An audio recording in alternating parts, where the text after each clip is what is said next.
Երբ դեպքը տեղի ունեցավ, ես գտնվում էի բացարձական գիտակից վիճակում։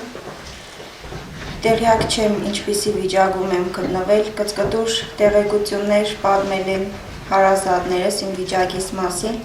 ինձ տեղափոխել են Երևան շտաբօգնության մեքենայով, բազում կլինիկաներում գտնվելով եւ բազում բուժումներ ստանալով, այդպես էլ հստակ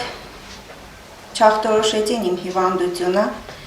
եւ իմանալով Գենրիխ Գյուրեղյան ներաշտապանական կենտրոնի մասին, մենք Երևանից տեղափոխվեցինք այդ կենտրոն։ Եկել եմ ծայրահեղ ծանր վիճակով, գրեթե չէի գիտակցում ինձ հետ ինչ է կատարվում, ունեի տեսողության կորուստ, վերջույթների թուլացում, չէի կարողանում նույնիսկ ինքնուրույն կուլ տալ կերակուր։ Սակայն գտնվելով այնտեղ, ես զգալով մարդկային ջերմ վերաբերմունք եւ բժշկի այն հուսադրող հայացքը, այն ամեն մի վայրկյան, որ դուրը բացում ու հարցնում էր Հայկուս ջան, ինչ ես, դա ուժ էր տալիս ապաքինվելու։ Ստացել եմ շատ լավ վերաբերմունք բուժազնակազմի կողմից, սկսած հավաքարարներից, քույրերից, նրանց այնպիսի տպավորություն էր, որ ես գտնվում եմ մեր տանը։ Միայն զգում էի բժշկի այն հոգատար դեմքը, երբ որոշ չափով վերականգնվեց տեսողությունս, սկսեցի ճանաչել շրջապատի մարդկանց, մի խոսքով այնպիսի վերաբերմունք եմ ստացել եւ ռեալ բուժում,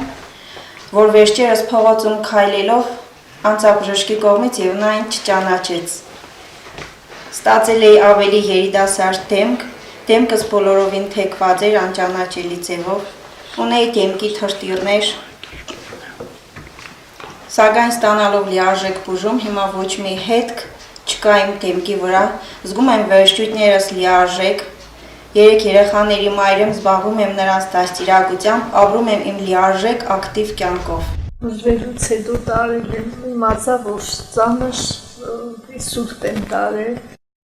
որից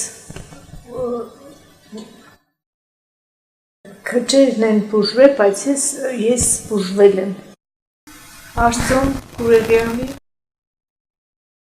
կյանքերով բժիշկս է, Աստվածս է, բժիշկս։